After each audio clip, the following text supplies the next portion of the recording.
Hello, Marwan. Hello. How are you? Very good, very good. Thanks for inviting me. So I'm Nelly Ben Hayoun. I'm a designer of experiences and a director. And so I've been starting doing this business since 10 years now, where I basically work with scientists and I get them engaged in super extreme type of experience where you can experience what a sonic boom is like, when a particle is traveling faster than the speed of light. I get you to, make dark energy in your kitchen sink, or, I will design things like, rocket chair, and you can experience what a rocket liftoff is like, or how, a volcano erupt in your living room. So I kind of design this sort of quite extreme experience for the public to do with one specific research. Okay.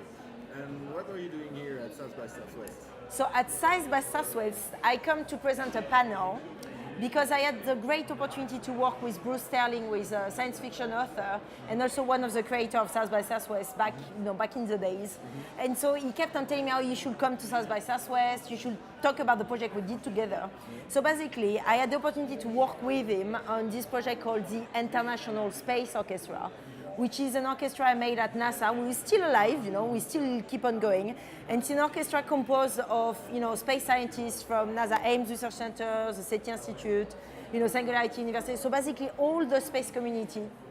And each of them represents a different department in the agency. And they reenact Apollo 11 mission, and then we had incredible composer on board. And Bruce Sterling wrote lyrics for them on the Kepler mission. So the Kepler is a mission that NASA has been releasing, back a while back, but he just stopped working a few months ago. But basically, it's about finding habitable planets. You had Damien Albarn, who composed them some music, the guy from Blur.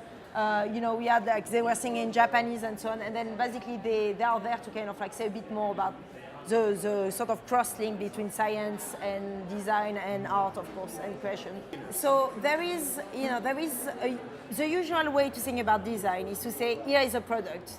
You have a problem and I'm going to solve it and come up with, a new chair, a new furniture and so on, which I highly respect, no worries about that. But then there is another approach, which is called critical design, which was created back in the 80s by someone called Tony Dunn, who is actually based in the UK. And he thought that actually there might be something else to do, that we could actually design with fiction. We could, instead of problem-solving approach, we could be a problem-finding approach.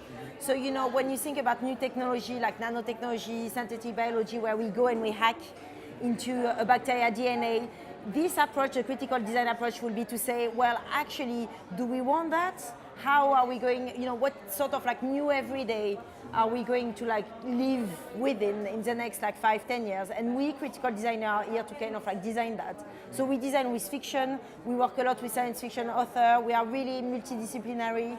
So, everything to kind of back up a scenario is necessary. So if I don't know how a rocket liftoff is, for example, I need to work with an actual astronaut to figure this, for example.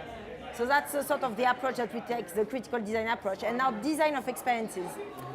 I found that, experience design as such nowadays is very much here is a screen and here is you interacting with that screen.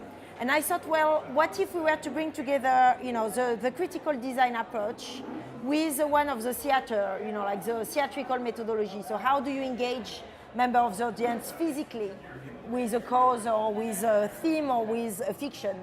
And that's what I'm doing basically. So I try to combine these different universe and combine these different community. So in that I work as well at WeTransfer. So I'm the head of experience at WeTransfer, which basically means that I work a lot with our digital community to try and engage them with a specific content. Because how do you get them to think about space exploration, for example? How do you get them to think about synthetic biology and how our future might change? Or you will find me more in the design community or more in the scientific community. So I try to speak at these different audience, and of course the theatrical one as well. Great.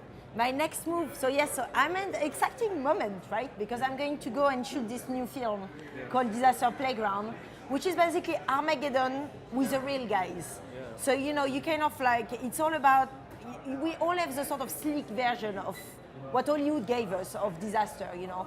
Here is a guy, he knows exactly what to do, he's on his phone, and then you have this amazing tsunami appearing, and everybody looks still amazing, you know.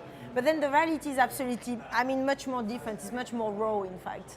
And so that's what I'm trying to like look at. I'm trying to look at the real people, the real human condition behind, you know, disaster. How people will really respond to an asteroid impact, and who will respond to it.